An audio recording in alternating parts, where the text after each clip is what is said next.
Arrivederci, you all. It's time for Must Have Seen TV, the podcast dedicated to the sitcoms of the 20th century from I Love Lucid and News Radio. I'm your TV guide, Barb Hardley, and when I'm in boy drag as Brett White, I'm a senior reporter producer for Decider.com. And say hello to the Mickey Mantle to my Yogi Berra, Ethan K. Hello, Ethan. Boom! How's it going? It is going lovely.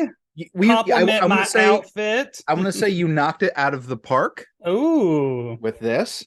You're usually starting off the podcast with the puns and the jokes, but I'm going to jump right in and say you are knocking it out of the park. That is a home run. Ooh. And multiple base hits. That is great. I am. So everybody, make sure you go to the YouTube and check out our video so you can see me in drag. Well, no, I'm a natural woman, so I'm just wearing my woman clothes. And I'm dressed like a piece of crap. Yeah, no. So I'm wearing a hat for the first time as Pillbox hat. Yes. And I have a vintage, it's kind of like a Endora cape or something. Like it's fun. For being vintage, that's great condition. Oh, yeah, I mean, it has a stain, which is why the brooch is right here. Hey. It's where the bullet went in. You know, Barb isn't above a stain. That is for sure. Oh, my God.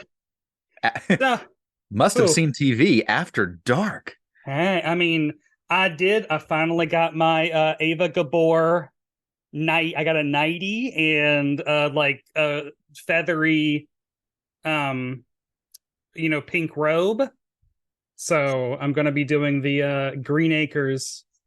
I just got some amazing pajamas for Christmas. I'm saying it's February, end of February, but we should figure out what time to do like a nighty pajamas recording. Oh, yes. I mean, it'll probably be the next episode because the pink feathery robe should be here tomorrow. Furry, feathery.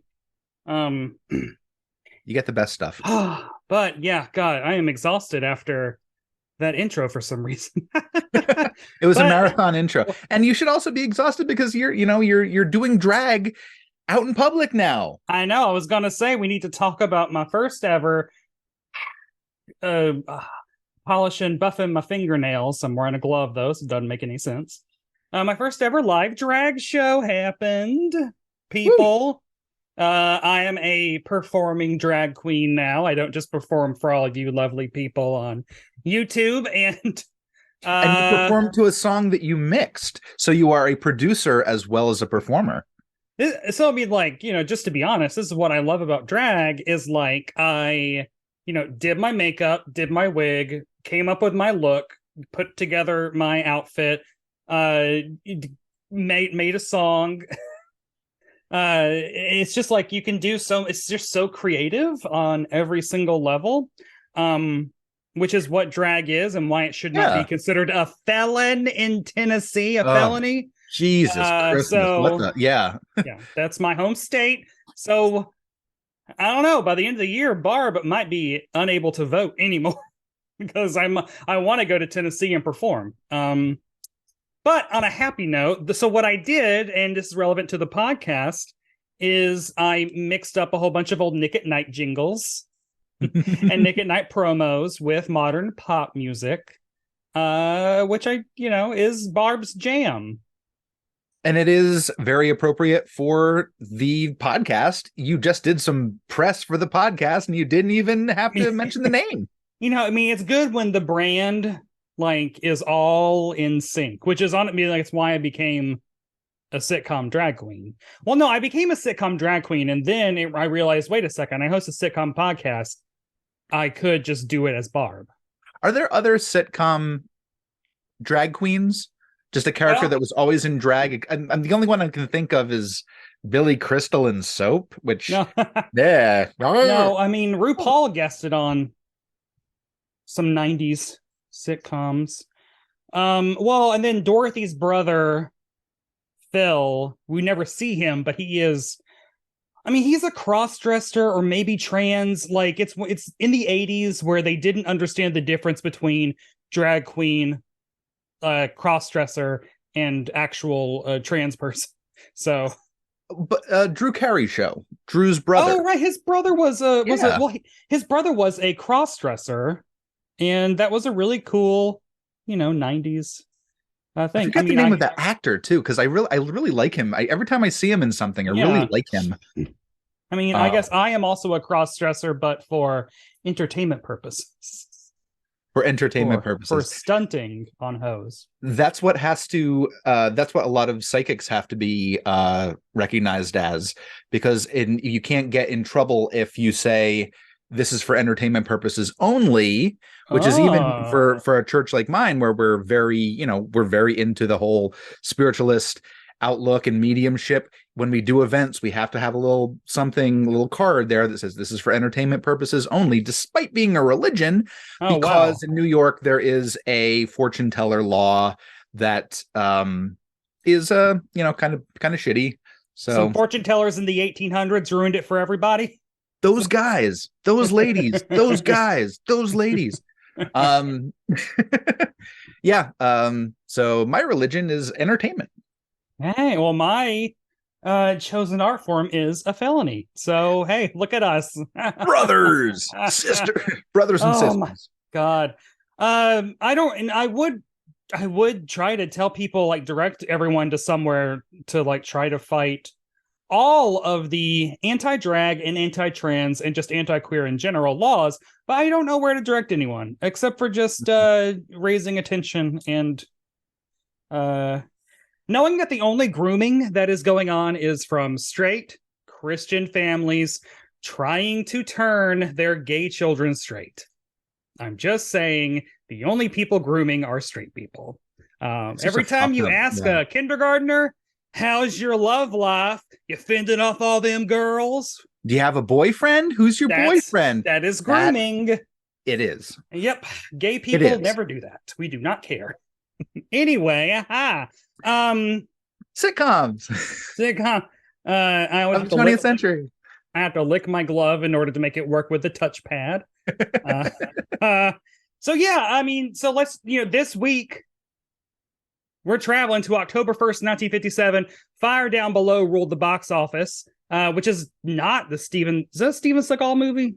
But it isn't that, because it's 1957. Honeycomb by Jimmy Rogers topped the charts, and CBS aired the Phil Silver Show episode Hillbilly Whiz. Ethan, you must have seen Hillbilly Whiz before today. I've never seen a Phil Silver Show episode. This one was a recommendation by my father, of all people. Oh, and by the way, my cat is here. If you see her, there she is. Yay. Science just walks through the shot. Her name is Science. But this was a recommendation from my father when we first started doing the podcast. He said, "Why don't you do the Phil Silver Show?" Because weirdly enough, he is very invested in what we do, which I'm glad. And we do like taking requests. If people say, "Hey, this is a thing that we should do," we'll look into it. Sometimes it's a matter of, are things available? Mm-hmm. Luckily, but Phil Silvers is on YouTube under a YouTube channel called Sergeant Bilko, which I assume is official because they got the name. Yeah, and it's been released on DVD. It has 3 different names. What was the first name? It's like I think it's like You Should Be Rich or something like that. For the first, it's weird. For the first season, it had one name, and then it was Phil Silver's Show, but everyone just calls it Sergeant Bilko. Yeah. So which why wouldn't you? Yeah. Phil Silvers eventually did come up with a second Phil Silvers Show called The New Phil Silvers Show, which only lasted 30 episodes. I miss those days when you could just be like, this is the new Roseanne show. It's the new Seinfeld. It's just new Seinfeld, Because Dick Van Dyke had the new Dick Van Dyke show. New Dick Van Dyke show? I would like to see.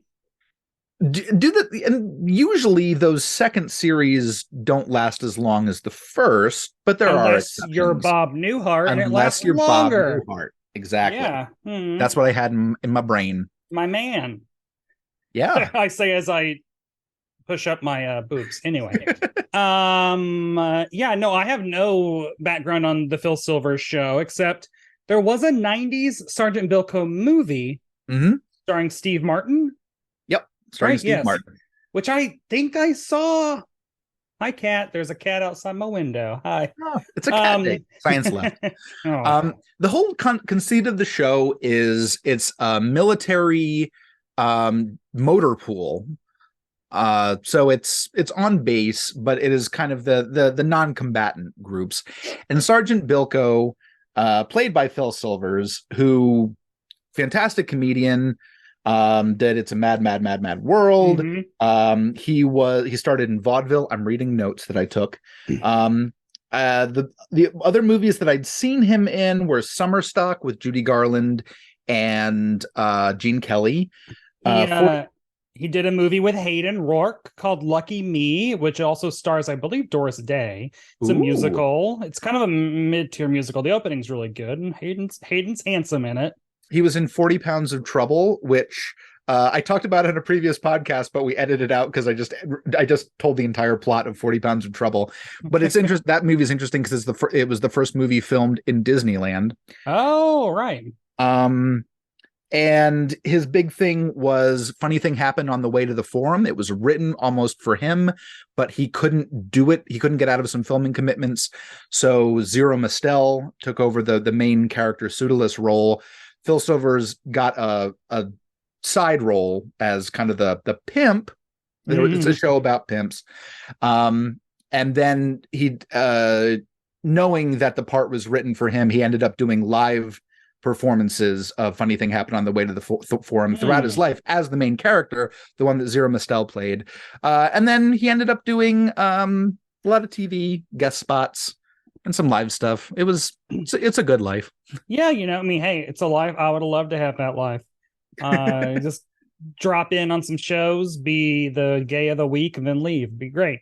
It was, and the show itself was an interesting enough show that it was created by Nat Hiken, who had a whole bunch of radio bona fides, writing for Fred Allen, Milton Berle. He did Car 54, Where Are You? A couple years later. Yeah. And so the show eventually, the character of Bilko kind of became like a stock trope.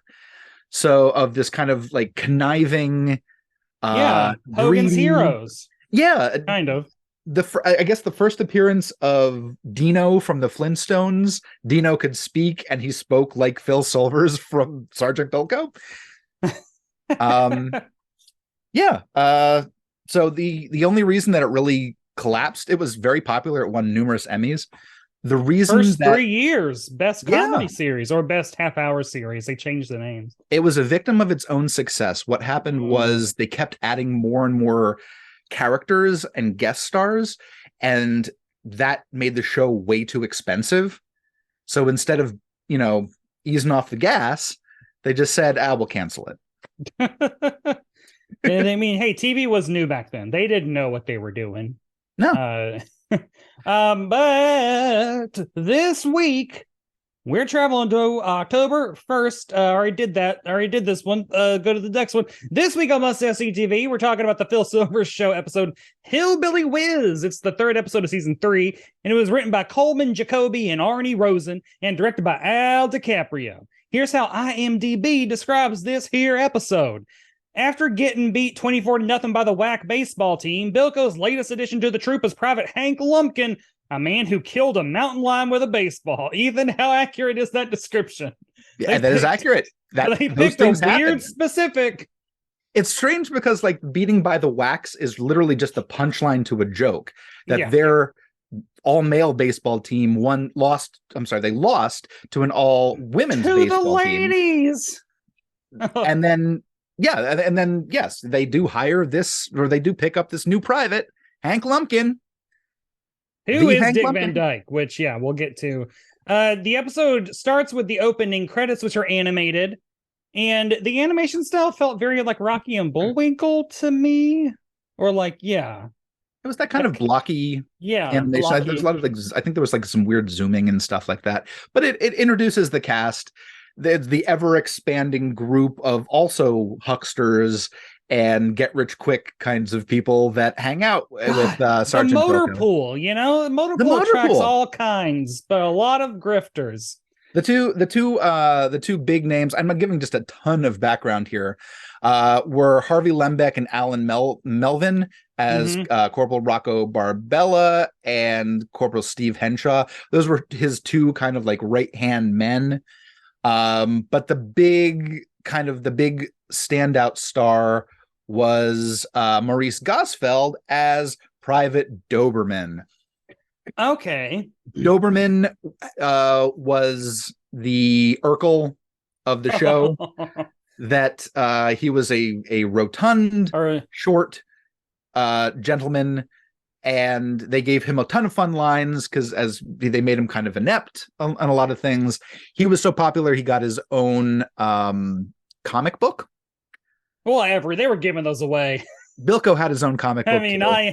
I'm Dickinson Spinster. You got both of those in terrible condition, but I have both of those issues. Oh. But yeah, so Doberman was the one when people talk about Phil Silvers, they always like, that's the one with Doberman, right?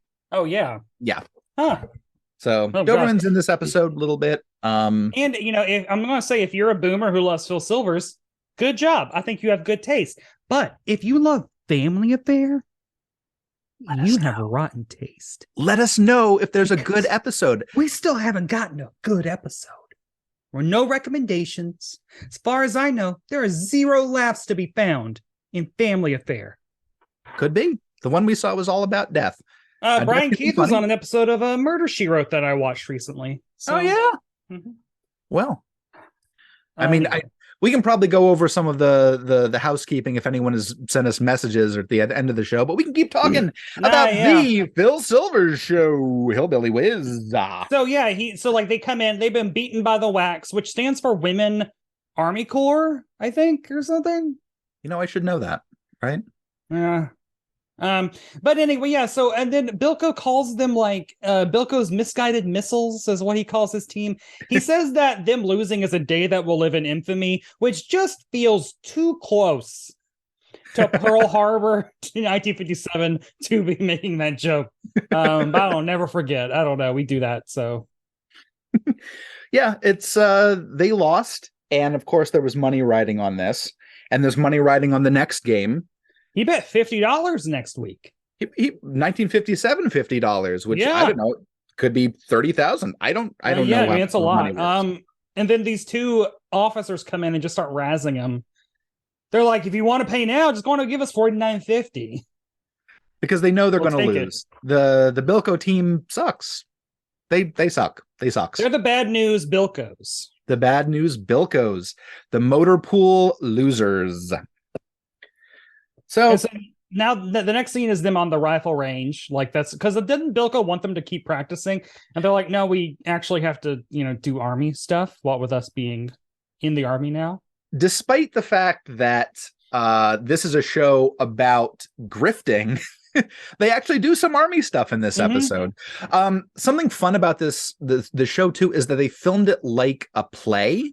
Oh. So they would do the entire scene at once. They wouldn't cut and cut and cut. So you see that in kind of the way that they talk. They don't redo takes because someone mush-mouthed the line. But it's interesting that like so many of these scenes take place in hotel rooms and offices. This one took place on a set that supposedly looked like a fairly good rifle range. Oh yeah, it was outside, even air quotes. But while they're at the rifle range, of course, all the Bilko's misguided missiles, his team, his bros, they ain't hitting any bullseyes. It is bad. Yeah, that's why they're the motor pool. If someone invaded and the motor pool had to stand up to them, they could probably hit somebody, but maybe not. Probably not. We don't think so. They're not good at anything. Enter Dick Van Dyke as Hank Lumpkin, who's a mechanic. He is the real Dick Van Dyke. This is one of his very early roles. It's his very first TV role. Very first TV role. And I looked, so this is even before he did Broadway. Didn't make Broadway debut until 2 years later. So I was like, how the hell did he get this gig? Like, what was Dick Van Dyke doing at this time? And what I found was him and a comedy partner were doing miming and lip syncing acts. They were lip syncing to like 78 records. So like a middle school talent show. Or drag, baby, lip syncing. I'm just saying, Hey, it's universal. And yeah, and so he was doing that. They got their own TV show in Atlanta. I read on Wikipedia very quickly before we started recording, and and so I guess that's where he got this. I mean, yeah, so he wasn't really a known quantity, and this is his first thing, and he's playing Hank Lumpkin from Tennessee. So I'll have a lot of Tennessee comments. It is very coincidental that he is from Tennessee. You are from Tennessee. Mm-hmm. Tennessee's in the news. Tennessee's on fire. Yeah, it's awful. But I mean, so the accent is accurate. I don't know. I mean, like I have great uncles and grandfather like that. Just And this could have been a very easy once and done throwaway character, but Hank Lumpkin comes back in a later episode. Yeah. Dick Van Dyke did 2 episodes. Which is kind of that whole, like, we just keep bringing our guest stars back and doing things which made the show more and more expensive. They like having fun. Spread the love around, honey. It was probably a fun set, Oh, God, yeah. I'm sure the open bar floweth. Probably. He leads into Bilko is like, what are they doing? And Bilko replies, they're fishing. Which, fun. And he says, let me show you what I can do. And he takes a rock and he throws it. Bullseye. Total bullseye. Totally hits the gun target. I love so then Bilko's like, wait, how did you do that with a rock? Like, how'd you learn? And then Lumpkin goes through this very long explanation. But well, we hunt squirrels back home and blah, like way more information. And I thought that was really funny. He just doesn't stop. He starts talking about all the different throws that he throws to like get squirrels that are like behind trees. That's the bender. The bender curves around, and then there's the butterfly fling, which goes back and forth. And this is characterized by everyone else like saying next to him, moving their head side to side, up and down, following the. I love the joke of, well, did you ever throw a baseball?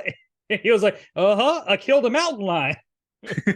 which is why IMDb described it as he threw a baseball and killed a mountain lion. But that's a very bizarre specific, and I love bizarre specifics. So what happens is, of course, the grifty Bilko says, if we get this guy on our team, we're going to be unstoppable. He's amazing. And when these 2 assholes come in to start razzing him. One of the assholes, by the way, was Joey Ross. This was his only appearance in the show, but he went on to be one of the 2 leads with Fred Gwynn in Car 54, Where Are You? That Nat Hiken also created.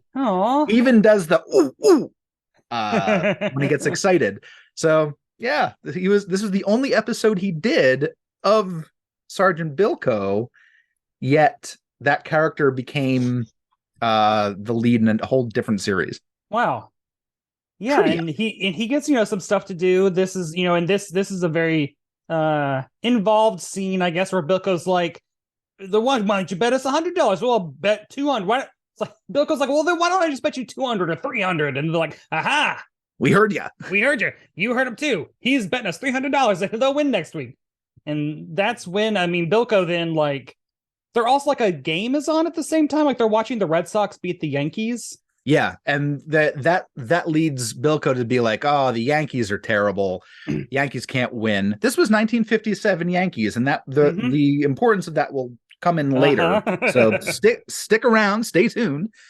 So they've raised the bet, but Bilko gets the idea. Why are we going small with these lame motor pool teams? Yeah. If I'm his agent, I can try to get Lumpkin on the Yankees and get $125,000, which is over $1 million today.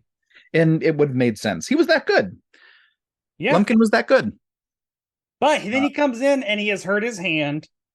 After Bilko bets $300, he's hurt his hand. It's all wrapped up, and there's the comical delay of like, wait, did he say ouch when I touched his hand? Oh no.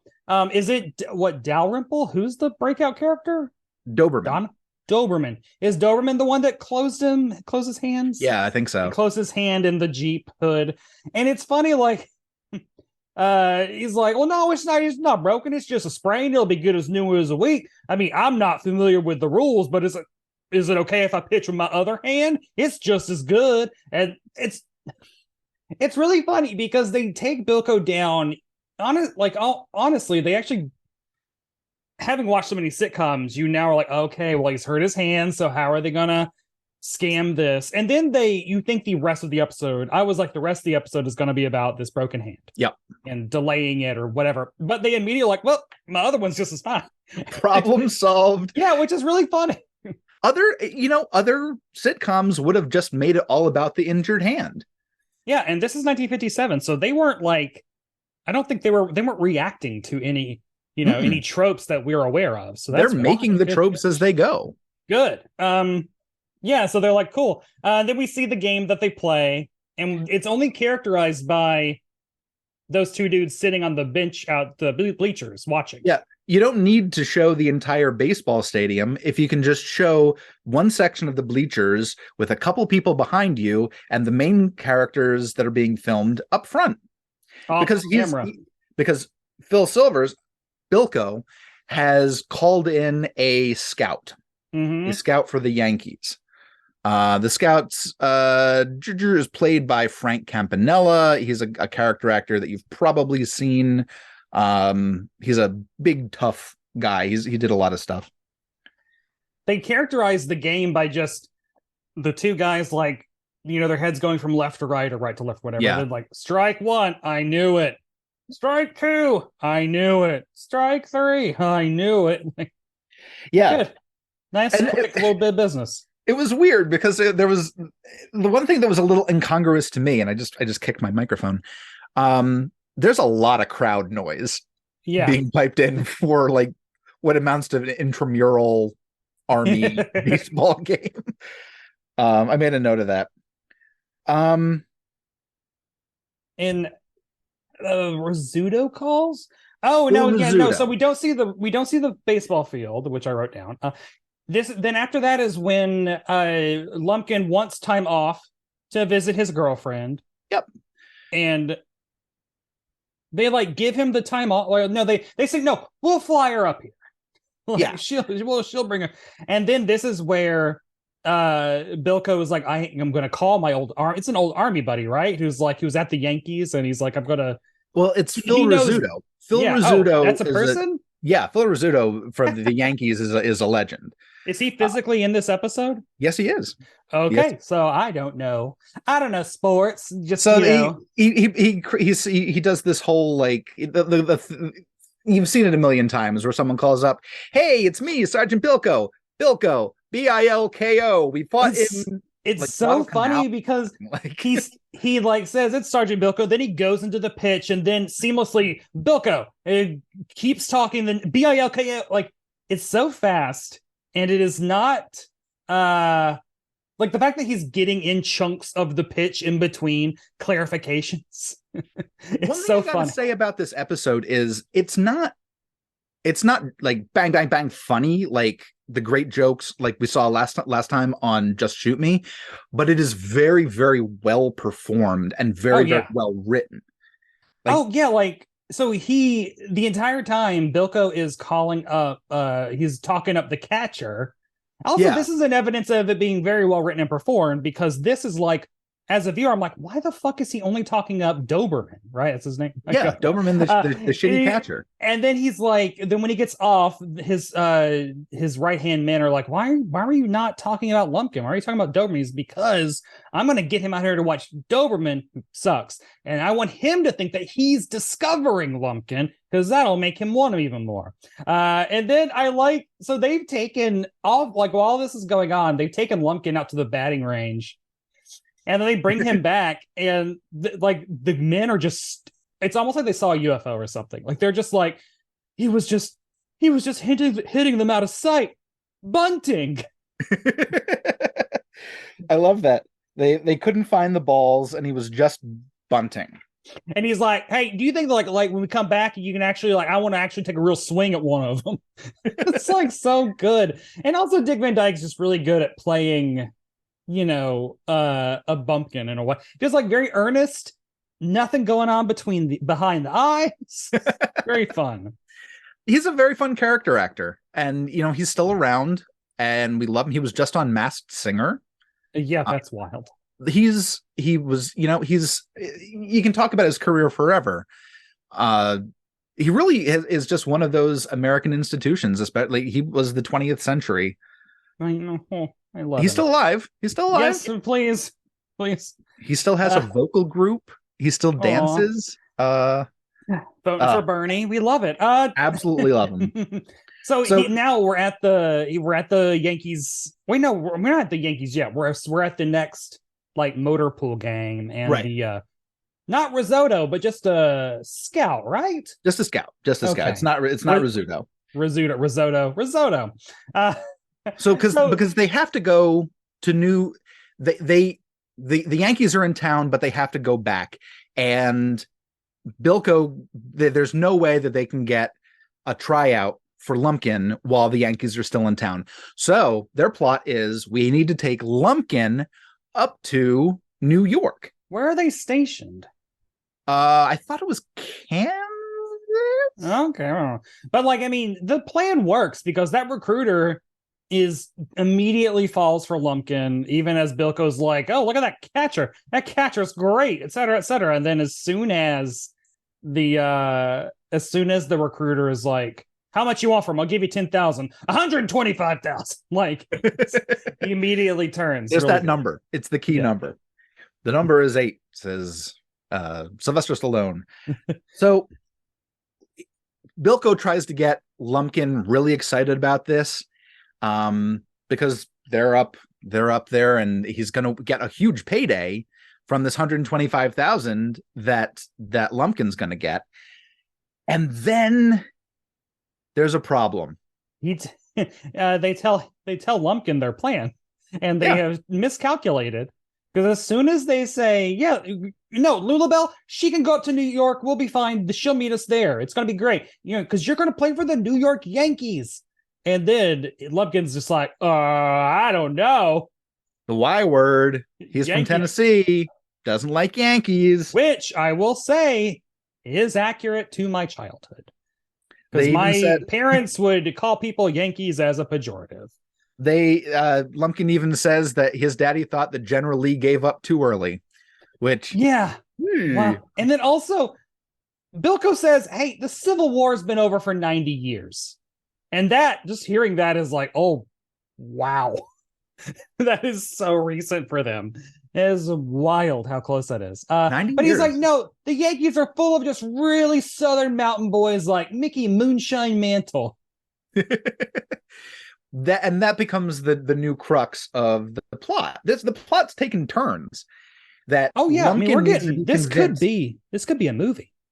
This whole thing could be a feature film. It's great. It's so well written and so well performed, because they were performing it like it was a play, and it was being recorded like it was. It does. Moves. There's no downtime. Because I mean, you can watch a 1950s sitcom. You're watching A Father Knows Best. Maybe you're snoozing. Maybe you're dozing off. This is just like if you could hear a snap, I'd be snapping right now. They go to New York, and they go to really New York. Because it was filmed in New York. Oh, there you go. They go out to Yankee Stadium, and I was just like, anytime I see like mid-century New York, I'm just like, oh, it's so beautiful. And so it was just nice seeing them like at the stadium, on the field, and Lumpkin's pitching. They're looking at the scout. Everybody's looking at Lumpkin. He's doing great, and they're at Yankee Stadium. That's probably one of the reasons that people are into this, is you get to see footage of 1957-56 Yankee Stadium. Yeah. And so like is Rizzuto a part of the episode? No. Well, yes. Well, the scouts are looking at him, and like they're like, this guy is going to be big. They said, we can place the pennant in July with him. We're tired of waiting until September, which is like when it usually happens. But with Lumpkin, we can sweep everything super early and get the pennant out of the way. The negotiation happens off camera, and I mean, Bilko gets the 125. Bilko gets the 125, but he still needs to convince. But does Rizzuto? Is it Rizzuto who says, "I mean, we're lucky he wanted a piece of the stadium." But it wasn't Rizzuto. Rizzuto was just on the phone. These are just actors. What? These are actors. Rizzuto was just the voice on the phone. But in just a second, we'll break the fourth wall. So also, Lumpkin's very upset that there aren't any Confederate flags at Yankees Stadium. Because he got there, he's like, "You're saying this is a Southern team and there ain't no Confederate flags flying." That's the joke, is that they're trying to convince Lumpkin that, oh, the New York Yankees are actually Southern boys. Yeah. So what they do is he just needs to sign the thing, and then they're all good. He just needs to sign the contract. So the way that they do that is they present him with the contract, and he's like, "No, I can't play for a group called the Yankees." And what they end up doing is they walk in, Phil Rizzuto himself, Yogi Berra himself, Gil McDougald himself, Whitey Ford himself, and Red Barber himself, the real 1957 New York Yankees, wearing they're all dressed like they're in fucking Tombstone, like long coats, string ties, wide-brimmed hats, fake mustaches. They all say "show enough." That's all they say. That's all they say. So he introduces them like, "This is Lumpkin. This is Phil Rizzuto," and he goes, "Show enough," and they shake hands. "This is Gilbert McDougall. Show enough." And that Colonel Yogi Berra. It was all colonels. Colonel Phil Rizzuto. And then he's like, he's like, "Yeah, right." And then I'd like on the way out when they say bye, who is it? And one of them says, "Arrivederci, you all," which is really good. Was that Yogi Berra? I think it was Yogi Berra, because they gave Yogi Berra a little bit more to do, because he wasn't saying "show enough." So I think Bilko at one point goes, "Say show enough," and he's like, "Show enough. Say it again. Show enough." Yeah.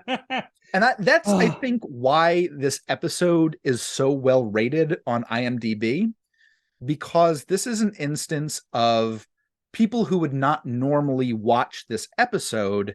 Yeah, would watch it to see these guys on TV. Yogi Berra act. Yeah. But you know what? I would tell people to tune in. Yeah. To watch the next character that busts onto the scene. And that is Lulabelle. Straight out of Lil Abner. I didn't even look up who the actress is. It was her only role. Her name was Joyce Gladman. She comes in and she is like, she has like a Tennessee Williams monologue, and like, she's mad that he was like, "You were only supposed to be in the Army for a couple of weeks. You're going to stay up north." Everyone at home saying I'm 16 years old and not married off yet. She's telling everyone to hush up. And so she is an icon. I mean, she is amazing.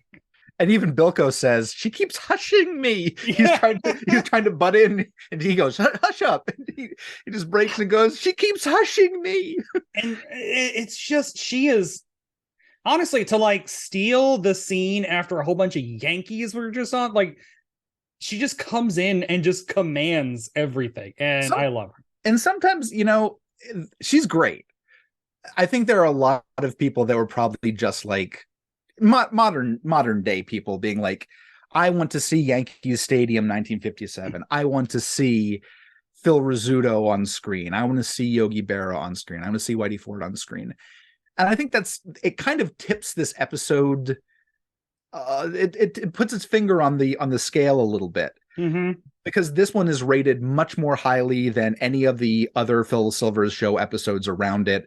Has more ratings and reviews. That's something that happens with other sitcoms as well. Yeah. Probably people tuned in to Spin City to see Doc and Marty again. Christopher Lloyd. People probably tuned in to Just Shoot Me to see Mark Hamill. Oh yeah, guest stars ahoy. Do you think people know any other Donnie and Marie episodes besides the Star Wars one? No. I mean, I watched the Christmas episodes, but anything with Paul Lynde.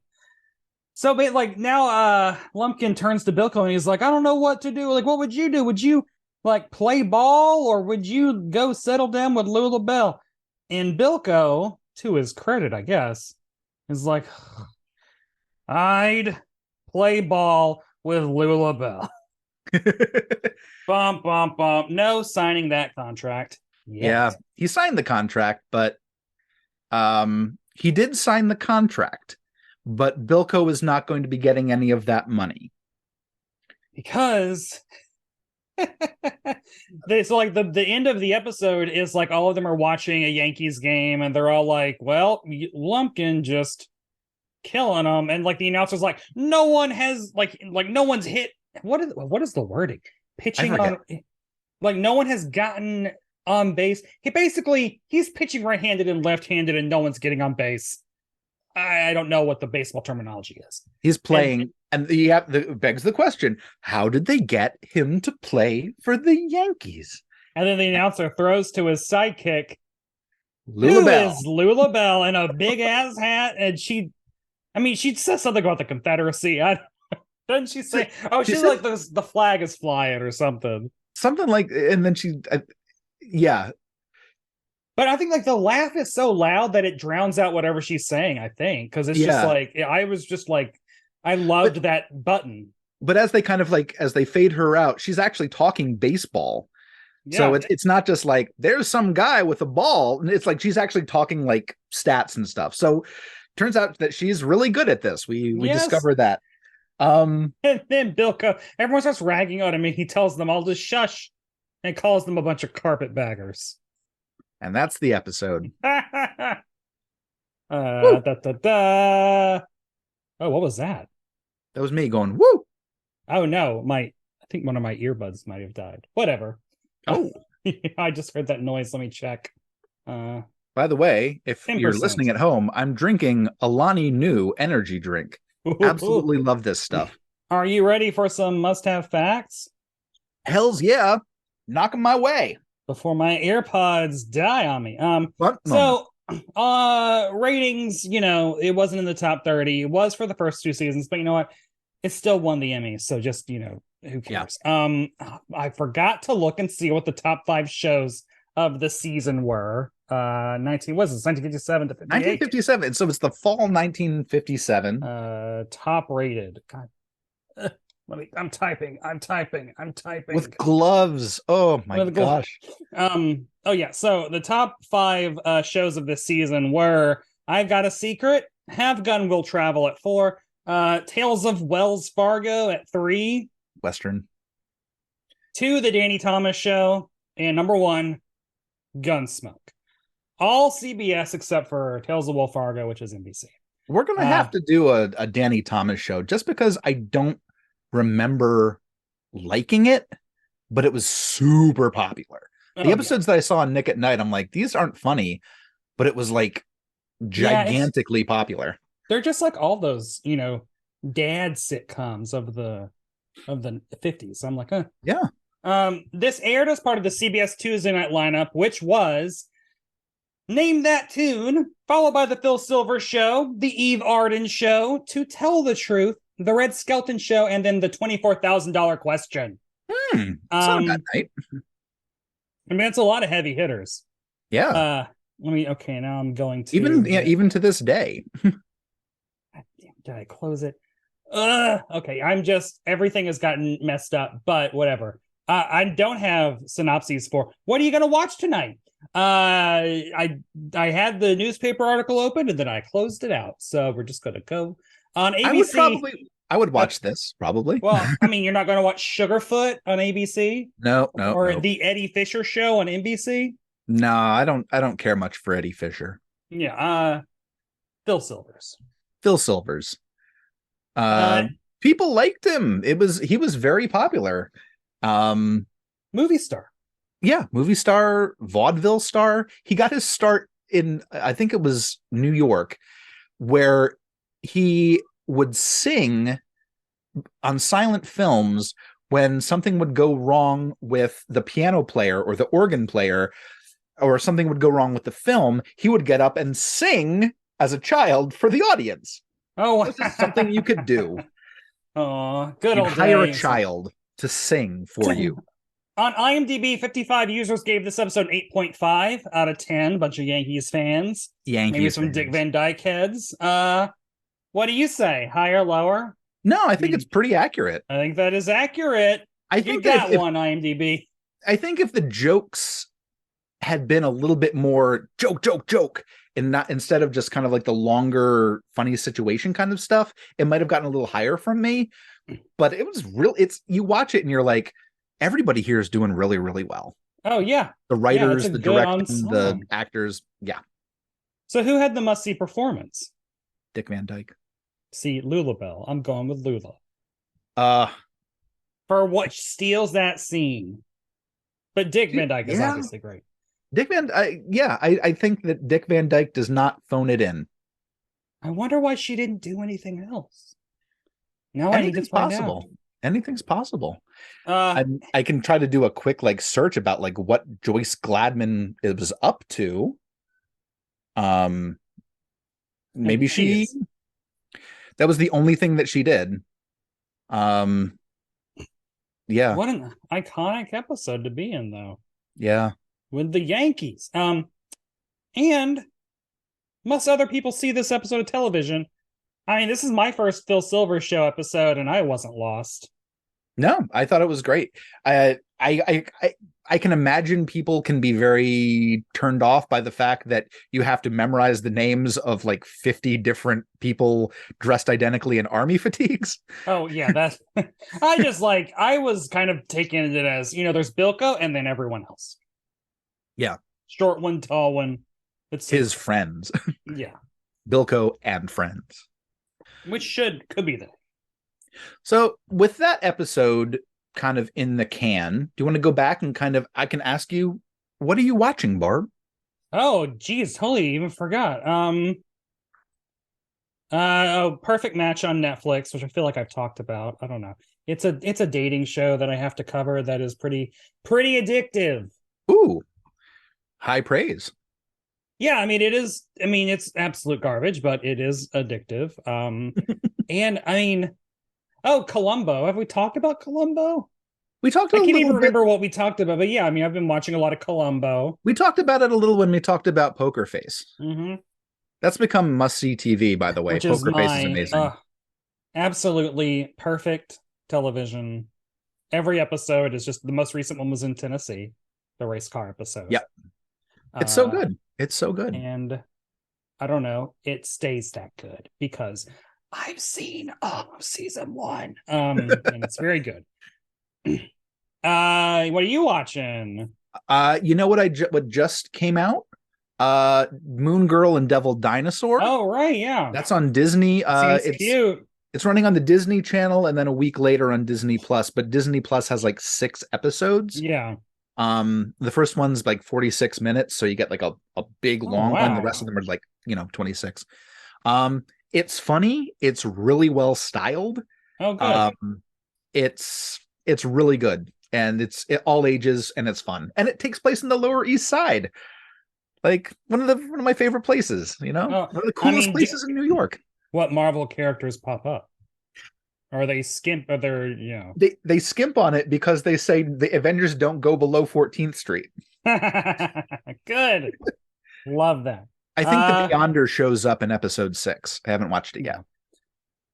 But yeah, good have we gotten any comments?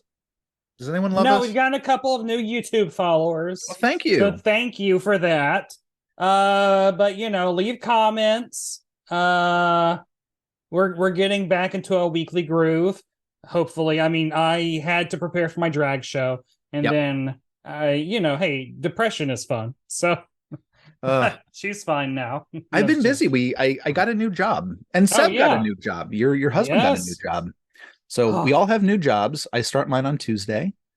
Really, it's an internal move from one company under the same network as the one I'm at now. So I still have to turn in my laptop, which is kind of sucky. So they can just carry it to a new location and just hand it off to you again. Hope it could be the same one. I should put a sticker on it. Even so, but, yeah. Leave comments and everything, everybody. I mean, I guess that is it. Yeah. I got to say, it was a good episode. It was a fun episode. And you don't know where it's going to go. I did not expect the 1957 New York Yankees to dress as Southerners and walk through the door. I did not expect Lulabelle.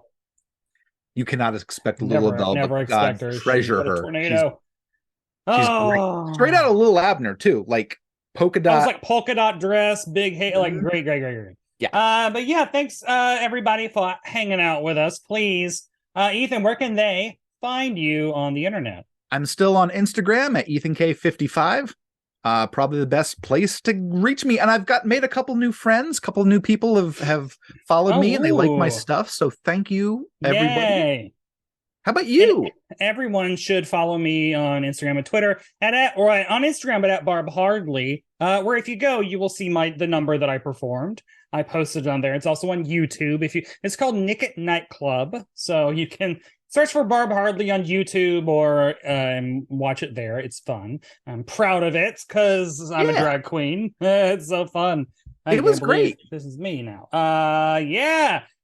Everyone else, leave reviews on iTunes would be rad. Let us know how you're doing. Watch this on YouTube. I'm just rattling through a bunch of weird stuff now. Thanks to Acast. Also. We're on Acast, so that should get us to a couple different places. But the one place that we're not is Spotify. I need to look in.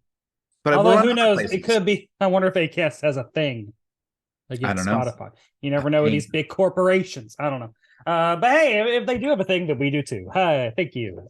They don't care. The fuck was that? But anyway, thanks everybody for listening. Thanks for watching also on YouTube if you have. And I mean, I guess that we'll just see everybody next time on Must Have Seen TV. Come back now, y'all. You hear, etc. Arrivederci.